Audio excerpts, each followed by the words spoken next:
Sam Adams is going to teach the second class. He's alive and in person. Mark Douglas, who is going to teach classes 4 and 5, is here.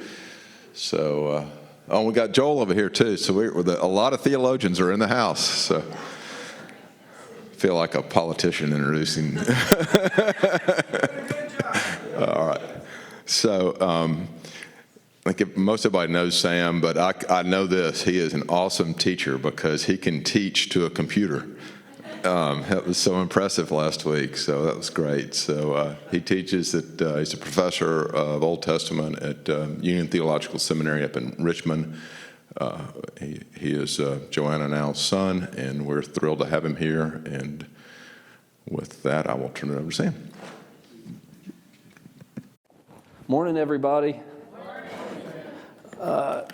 Well, let me just take a moment of personal privilege. It is, when you got all these professors here, you better get your stuff right and not make anything up. Well, it is an honor to be here. I guess I'm an adolescent, late college student of this church, as I said last week. It was a very special and formative place for me. It's where, my mom came in, 91, is that right? And when I was at Davidson, and just have dear friends of all generations, many of whom are here today. So it's special to be here, and I appreciate special relationship with Joel and Rebecca as well. Joel is on the editorial board of the seminary's journal, Interpretation, which I edit, and I will send a link to John to share with you. You can subscribe. Joel has as you know, Joel has wonderful musical gifts, and he has a essay coming out on John Coltrane and the Psalms. So that's in our next issue, which is on the Psalms, and then we have an issue coming out on the Bible and film. So really interesting stuff. So anyway, and so grateful for Rebecca's leadership, and I will start now. I want to review a couple of things that we talked about last week. And because we didn't have as much time for questions, I was joking a second ago. That's the first time I've ever taught on Zoom where I couldn't see the screen. I was saying to Halsey, I felt a little like Tom Hanks in that movie Castaway talking to the volleyball. I wasn't sure what was happening on the other end of the screen, but I'm glad at least some of you heard a little bit of it and were able to glean a little bit. So anyway, so we want to go over just a couple of things from last week to reorient ourselves.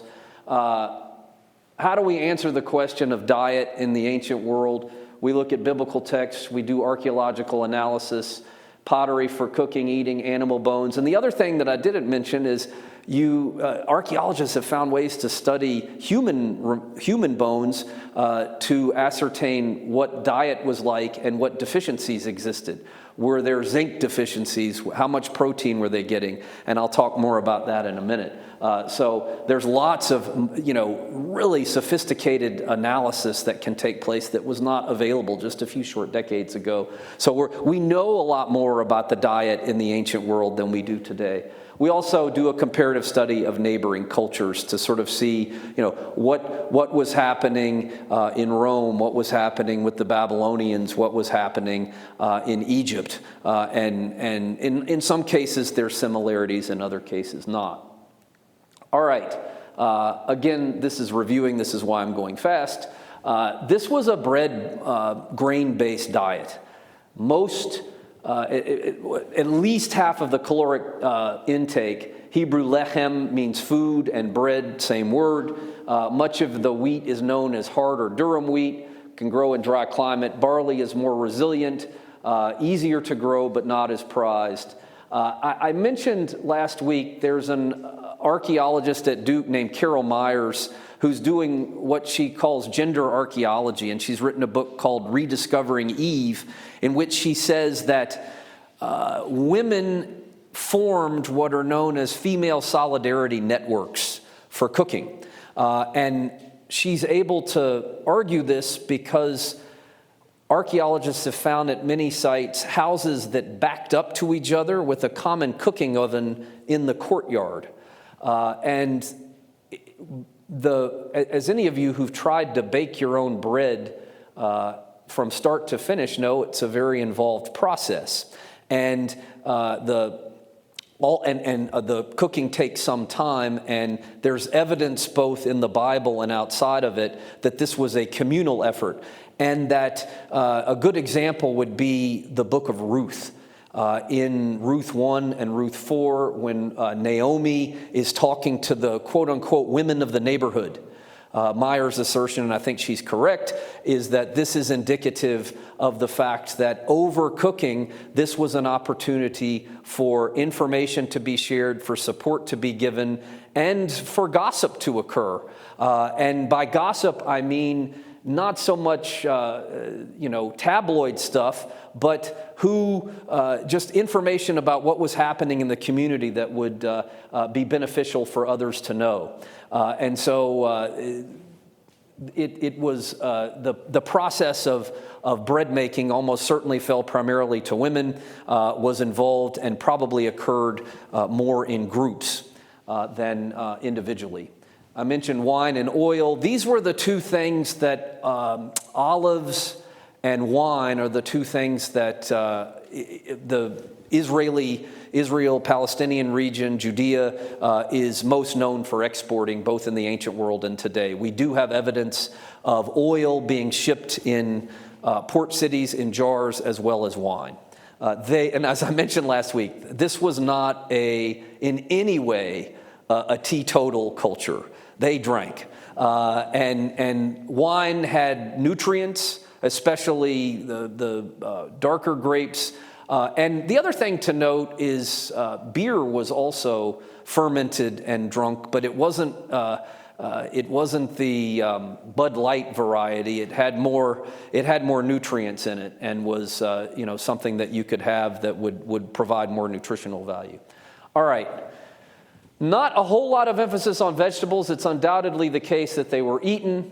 A lower assessment of them. There's only a few references to them in the Bible. But we do know that varieties of fruits were grown, as well as certainly legumes, lentils, and other types of beans, especially the ones that flourish in dry climates. All right. Now this is where I stopped last week, and now I'm going to slow down because I have a bunch more slides beyond this. Meat was not eaten on a daily basis. One interesting thing is there's no real evidence of widespread chicken consumption. It doesn't mean it wasn't eaten, but there haven't been a whole lot of chicken bones found. If you think of your Bible, there's not a whole, I don't know, maybe Joel can correct me, is there even a reference to chicken in the Bible at all? I don't think so. The cock crows, yes, okay. I guess, but he's got to be alive. They can't eat him because he's got to do his morning duty. There's every indication that chicken, I'm not saying chicken wasn't eaten, but I don't think it was a staple of the diet based on what people have found. Certainly fish bones in certain areas, especially along the coast, not in others. Often meat was reserved for festival observances, special occasions. Meat was more of a delicacy, more of something that you would eat at holidays and festival celebrations. Now, if you are not a regular meat eater, and this is an area in which others of you would be bigger experts than me, especially John and others, what are you thinking about in terms of nutritional deficiency if you have primarily a grain-based diet? Society was broken up into two groups primarily. Pastoralists, you think of Abraham and Isaac, who were more herders, a bit more nomadic, and would have had less, so they weren't as sedentary. In some cases, they had access to farms, but if you were more of a pastoralist, you would have greater access to milk from your animals, perhaps protein from the animals you shepherded and herded, but you would have less food security because you would not have the stability that comes from being on one particular plot of land and the produce that it would provide. So there were tensions, but if you were, on the flip side, if you were more of an agriculturalist, one thing archaeologists are asking now is, would they have had greater nutritional challenges because they weren't eating meat as much? For those of us, when we talk about this today, my wife Helen is a primary care physician, and she has a full-time nutritionist on her staff. It's not like Abraham could go see his nutritionist to make sure he was getting his zinc. They were trying to make do in whatever setting they could have, but primarily meat was definitely not a daily staple. It would have been a more occasional staple. Any questions about that? Comments? Thoughts? All right. I want to talk for a minute about what they didn't eat, because we haven't touched on that yet. And this would get into the whole question of keeping kosher. There is a distinction that has been made primarily among Jewish scholars in looking at the Pentateuch, at Genesis through Deuteronomy, primarily at the food laws and the laws related to human conduct. And they've made a fundamental distinction between ritual impurity and moral impurity. I'm not getting into what constitutes moral impurity today. We're only talking about ritual impurity.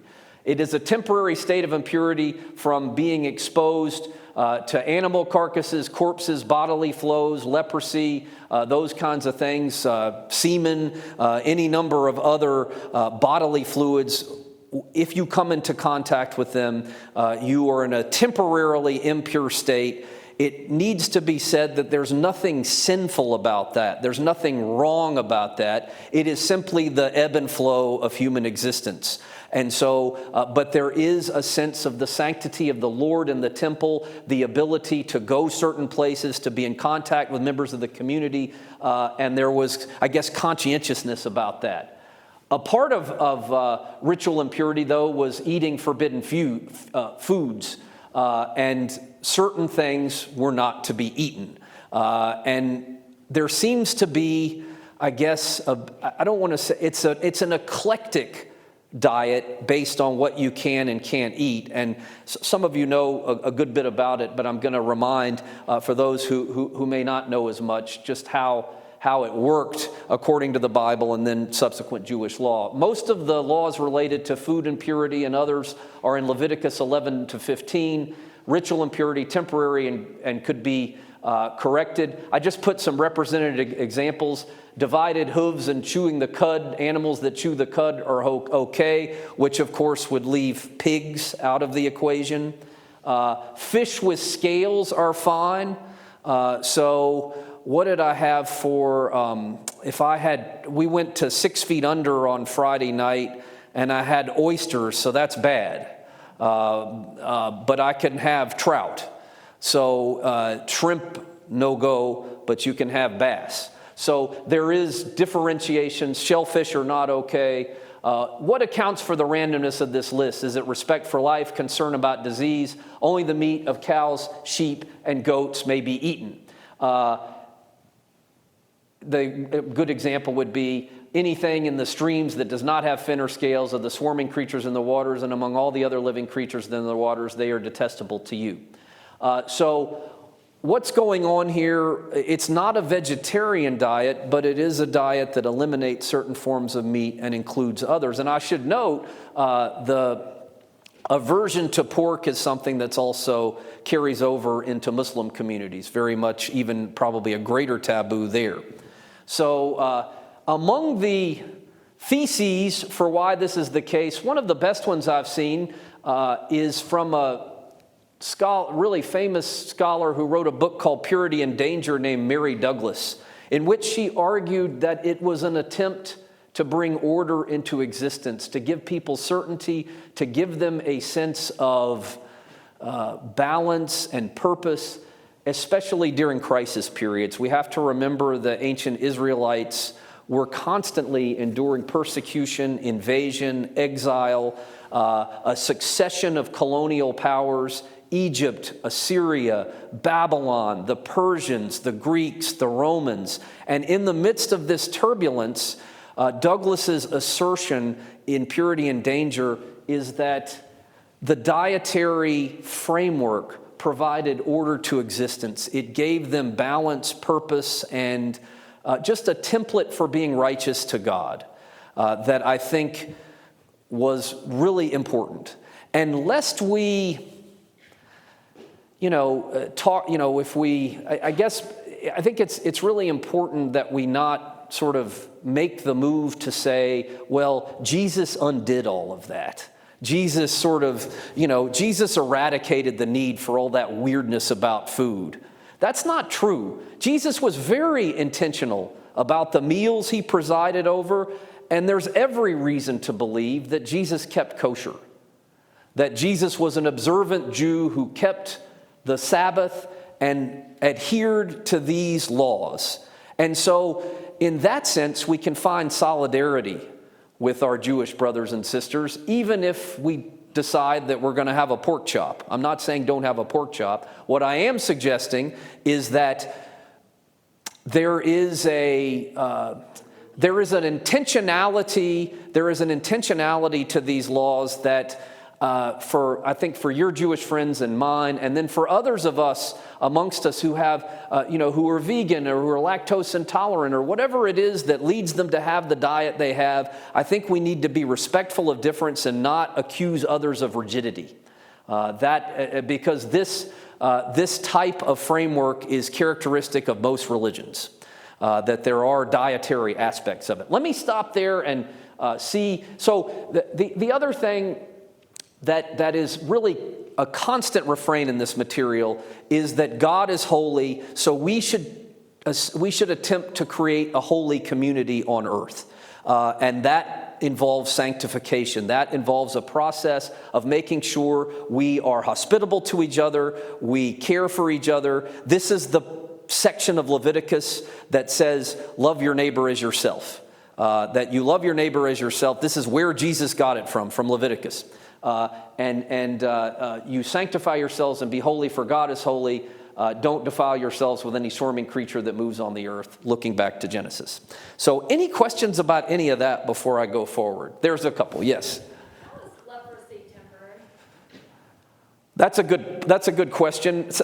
In some cases, they lump temporary skin disease and label that everything as leprous. So if you have a rash, if you have just something going on your arm, a lot of times the Bible or the Hebrew would refer to that as leprous, even if it's not leprosy, because as you rightly note, leprosy cannot, in most cases, is permanent.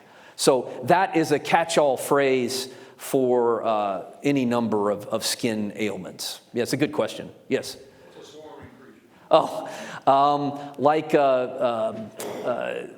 Birds, ants, insects, crickets. Joel, I think the one exception, I think they could eat locusts. Is that right? I feel like there's an exception line in there that you can fry up locusts. So I have to go look. Anyway, but it's insects, things that crawl on the ground. And most birds. Waterfowl. I think there are a handful of birds that can be eaten. And you can eat and again, the other thing to note is this has evolved. I mean, there were hundreds of years of engagement with how to interpret these laws in the Mishnah, in the Talmud, in the Jewish commentaries on this. So there's reams of tradition beyond about what constitutes being able to eat kosher. And it's perfectly acceptable to eat chicken. Like I have a friend who's a rabbi in New York, and he eats chicken all the time. He's just got to go to a kosher deli to get it. So this tradition has definitely evolved. All right. One of the things that we talked about last week that we want to remember, though, is how precarious things were. As you think about all these laws, the biggest issue was whether you were going to have something to eat. And I said this last week, but it bears repeating. Terrible, precarious conditions were not the exception, they were the norm. That life was cyclical, difficult, and could at any moment lead to food insecurity in the biblical world. And so rather than orient ourselves towards the fact that Mary and Joseph or Isaiah or whoever we're talking about had periods where for most people in ancient Israel, life was always difficult, and disease, infant mortality, and food insecurity was a regular aspect of life. Here's just one example. We don't know how historically accurate this is, but it does point to realities on the ground. The fact that there's a famine going on, and there are farmers who are having to put up their sons and daughters as collateral in order to buy grain and live. We're having to pledge our fields, our vineyards, our houses in order to get grain during the famine. Coming back to thinking about the number of times in the New Testament when you have debtors, you have tenants who are laboring on vineyards or farms to which they have no property claim. This was very much the case during the world. This is during the Persian period and then on into the Roman period. Notice how during periods of famine, if someone is food insecure, if someone does not have the resources they need, oftentimes they have to borrow on their land in order to get grain and live. And in most cases, the interest rates were amortized or risen. The technical term is anti-credit. In other words, the lender could change the terms of the loan and demand 3 or 4 times what the original loan amount was. The corollary, of course, to this today is payday lending, where this has been documented in Georgia and elsewhere. If someone needs to borrow $200 to repair their car, they're going to end up in most cases having to carry over the loan and pay 300 or 400% more than the original loan. This was the same in the ancient world. I also want to point out, this is a passage that you all know, but this is from the prodigal son story, just how common famine was and how it's mentioned just in passing in this famous story from Luke. The son squanders his property. He'd spent everything. A severe famine took place throughout the country, and he began to be in need. Again, a cyclical thing, a common thing, not something that happened once every 7 years, but something, if you had a bad harvest, if there was a drought, it's something that happened quite regularly. All right. Now I want to talk about, I may not read this whole thing. The other thing I want to talk about today is communal meals, which is something that I think I was just talking to Anne about, where her kids and grandkids are living, and my kids are now, we're empty nesters, and isn't it the case now that, our offspring just move all over the country? And we sometimes lose the communal fellowship that comes from having a clan living in one space. This was not the case in the biblical world. They had regular festival celebrations. We're coming into the time of Passover, and this dates back to Exodus. Tell the whole congregation to gather. If a household is too small for a whole lamb, it shall join its closest neighbor in obtaining one. So you pool together your resources. It talks about how to divide it. It's got to be a year-old male. Keep it and take some of the blood and put it on the doorposts. Eat the lamb the same night. Eat it roasted over the fire with unleavened bread and bitter herbs. Do not eat any of it in raw or boiled water, but roast it over the fire with its head, legs, and inner organs. So real specificity about how the meat is to be cooked and what is to go with it. As any of you who've been to a Passover celebration know, bitter herbs are eaten to this very day at most Passover celebrations. I want to emphasize today, though, the intentionality, the care that goes into the preparation as a model for us, as well as the communal aspect, the pooling together for those who don't have enough, and the fact that it was done as a group to honor God. So just some characteristics of communal meals. Hospitality. God asks Isaiah, "Is not this fast I choose? Is it not to share your bread with the hungry and bring the homeless poor into your house?" If someone doesn't have the food they need, you're to ask them and to ask them to join you at your celebration. A good model for this is Abraham, who has visitors in Genesis 18. He doesn't really know who they are. They end up being very special visitors, but they are given an opportunity. They come into this sacred space, wipe the dust off their feet, and are given vegetables, cakes, a roasted calf, curds, and milk. They are welcomed by Abraham as treasured guests. There is a sort of an emphasis on hospitality as a core commitment of what it means to honor God. And that core commitment and hospitality revolves around meals usually. God provides. We read Psalm 23 all the time, but we read the Greek version of it actually. In the last verse, the Hebrew says, I will dwell in the house of the Lord all the days of my life, not forever.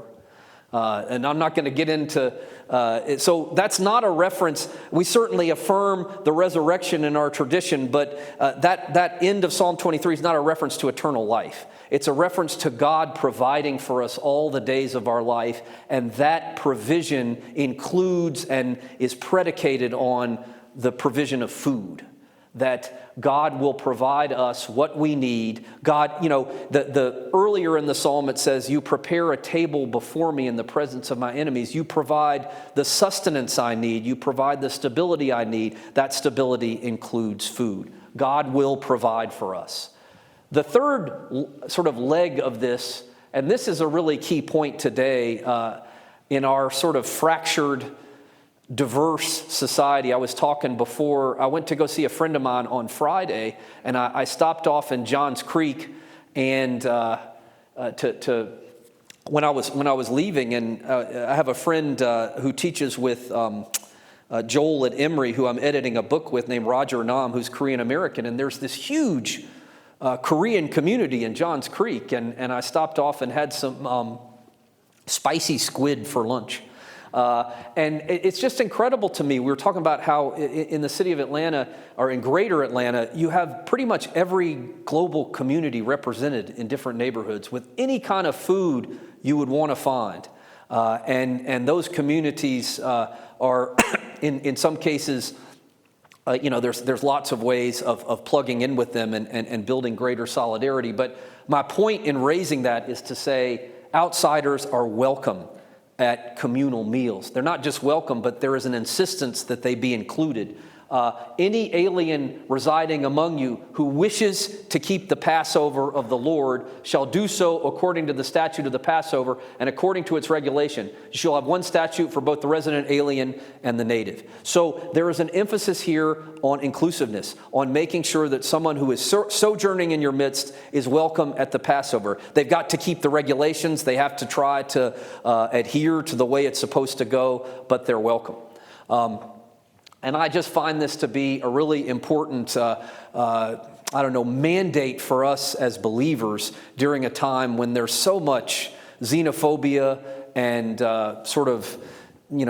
belittling of the other that's happening in our world right now, that it is incumbent upon those who keep the Passover feast in the biblical text to welcome those who are residing among them. Yeah.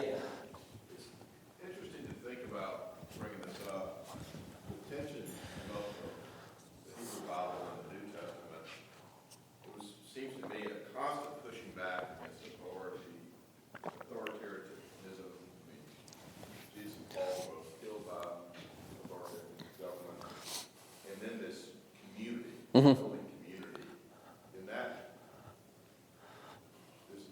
I think that's a really good point. Yeah, there is a. Pull those together, and then when you're a church, that's kind of part of the power structure. Many of us are.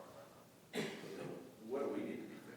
That's a good question. I mean, I think it's the question was about the fact that you had this small sect of Jews who were following Jesus. Paul, Jesus, among others, who really felt the book of Acts, certainly the ends of Paul's letters are a testimony to this, that they felt that it's almost like crisis creates community.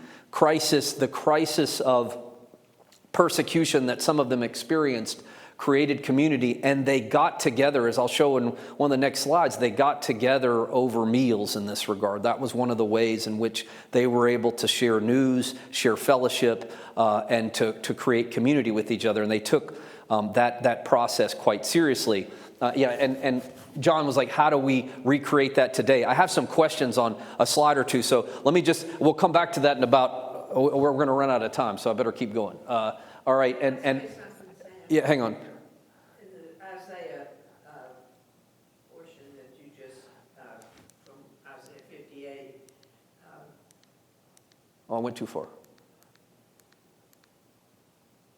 well, what it There it says is. you know, share your bread with the hungry and bring the homeless poor into your house. Yeah. I just want to tell a brief Atlanta anecdote. In about 1979 or 1980, little bitty Clifton Presbyterian Church, which now is sort of out of business, is a shelter now, not a church.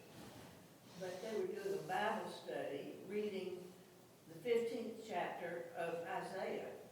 And honest to goodness, they went out of the church and got in their van and rode around downtown Atlanta, picking up people who were homeless on a cold night.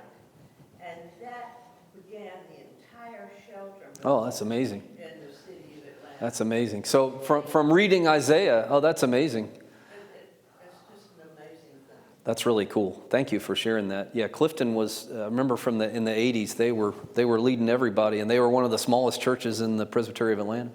Appreciate that. All right, so I have some questions, and this gets back to this segues into or just dovetails with John's questions. But I'm going to sort of go through these, but then you can ask anything you want, and we have a few minutes for discussion. What can we take from this biblical witness? What do you take from it? What does it make you think about? What do you want to push back against and say, I don't want to think about that. I do want to think about that. How can we claim or reclaim the importance of food preparation and intentionality with what we eat? And what are some ways you're thinking about doing that with just as you seek balance in your lives? How significant are ceremonial meals in your life? And if they're not significant, how significant do you want them to be? Finally, I've been doing Helen and I are trying to do more of a Mediterranean diet this year, so far in 2024. And I've been working with a trainer in January and February, and she said, she sent me this meme and sort of said, a lot of people say, I'll do anything for my family except, watch what I eat, work out, or take time with food preparation. Other than that, I'll do anything for my family. So if we say we would do anything for our family, should that include greater intentionality around food selection and preparation so that we can respect God's good creation and live longer? Those are some questions I think that are born by what we're seeing in the biblical text, and we can address those or others. Just sort of, we'll open up the floor for anything you want to talk about here or with anything else I've talked about. Anybody have any questions? I can keep talking too. Yeah. Yeah, go ahead. So obviously in Nehemiah, you see the oligarchy at work. Not much has changed there in modern times. No. I would say this is a really complicated subject in my opinion, because we're facing this such a power from above on how this is directed through social engineering, social programming, through the connection to brands and consumer product goods, and what has become a behemoth of an industry, right? Which has nothing to do with nutrition or your lifespan at all. No.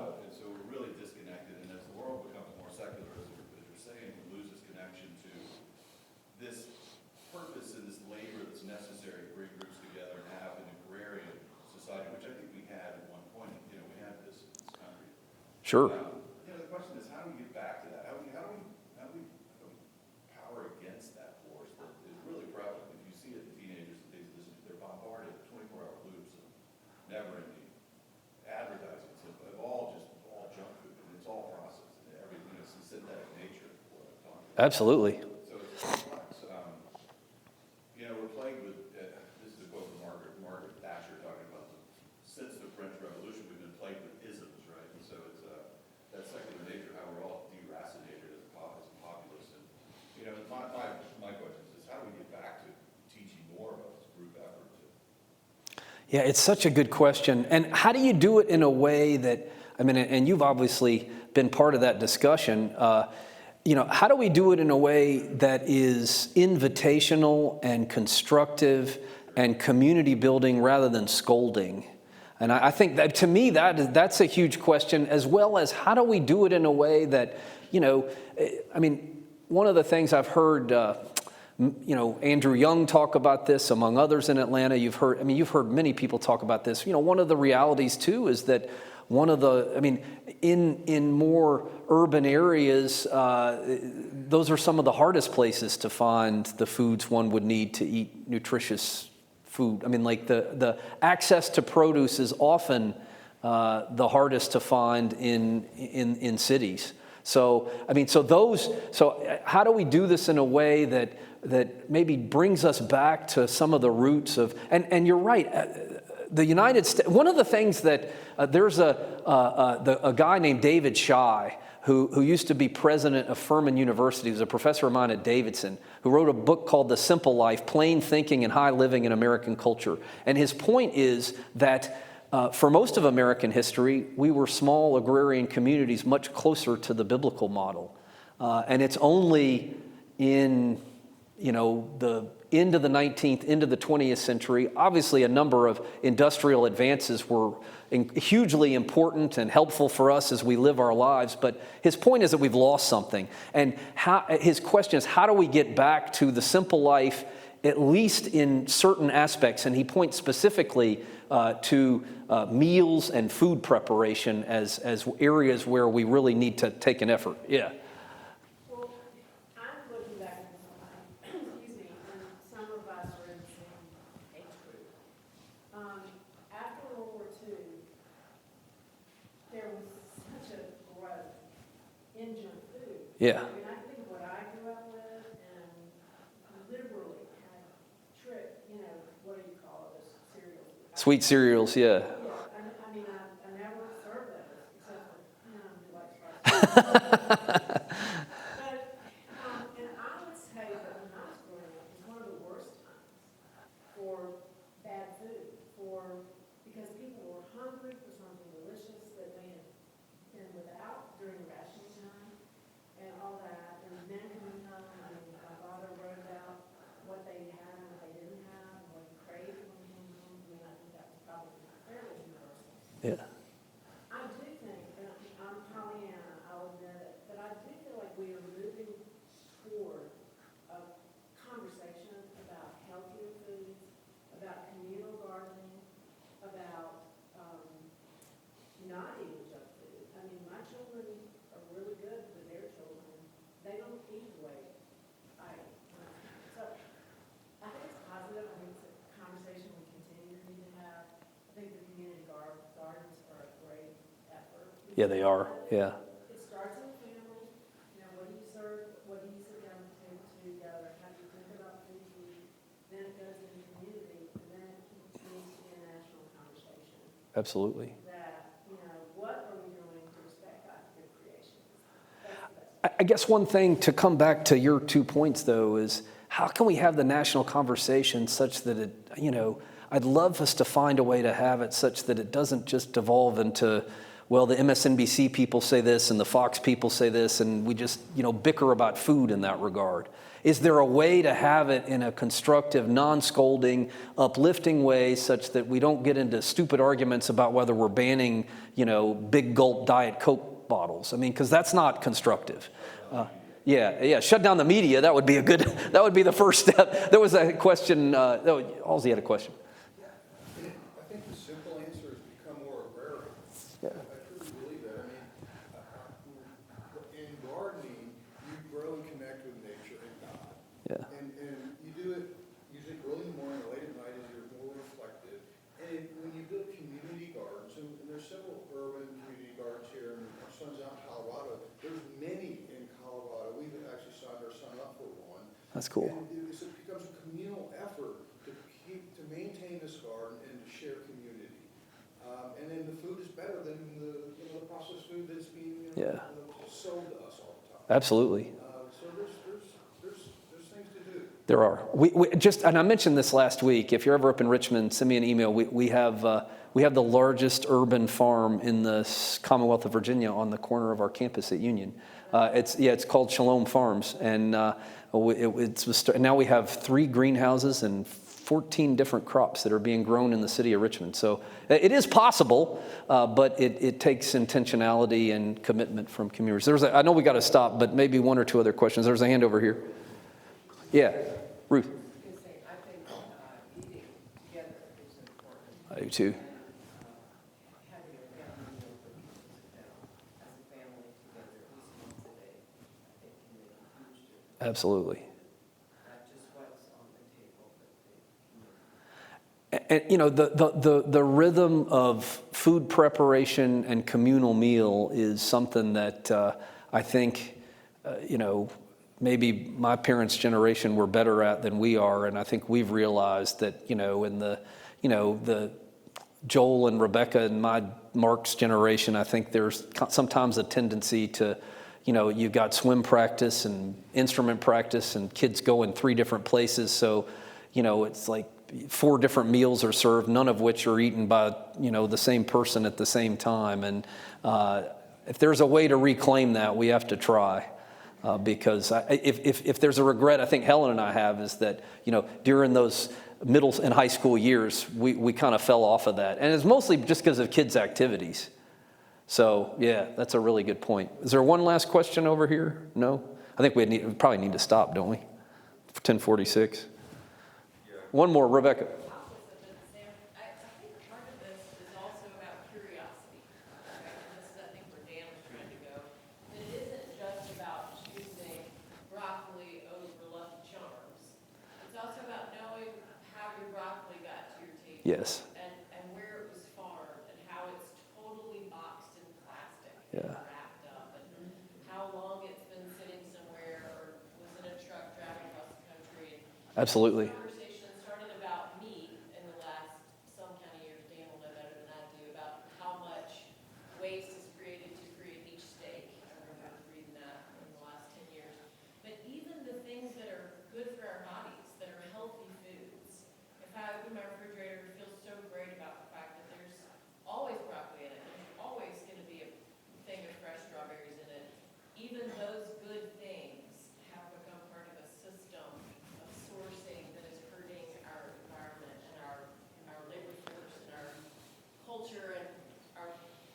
Absolutely. No, that's right. And the system is really not the system. Gosh, listen to me. The structures around us don't engender curiosity about sourcing. No. And that, I think, is probably a step that's easier for people than starting a farm. Yes. Trying to ask the questions about where did this come from? Yeah, where'd my broccoli come from? Yeah, yeah. Who picked it? How long has it been in a truck? How far did the truck drive on diesel fuel? Yeah, exactly. Yeah. Yeah, absolutely. Yeah. It's a place we could start. Absolutely. Yeah, exactly. How much was used to create these? Yeah, absolutely. No, I think that's such a good point. And some people are getting more curious about that. And I think I want to go. Where is Bluffton, Georgia? I want to go visit this guy's farm. 3 hours south. Okay. I've never been to Bluffton, but these kinds of conversations, I think, are only going to increase. Just an encouragement, is it the communal meals we have here as a church? We have barbecue, I don't know, that this mentioned. So the idea that. Oh, good question, right as I stand up. Where are those pigs?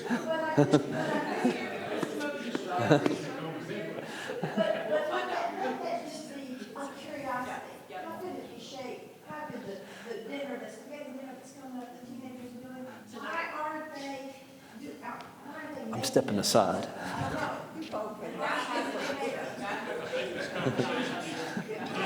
Yeah, we got to let Rebecca get to church.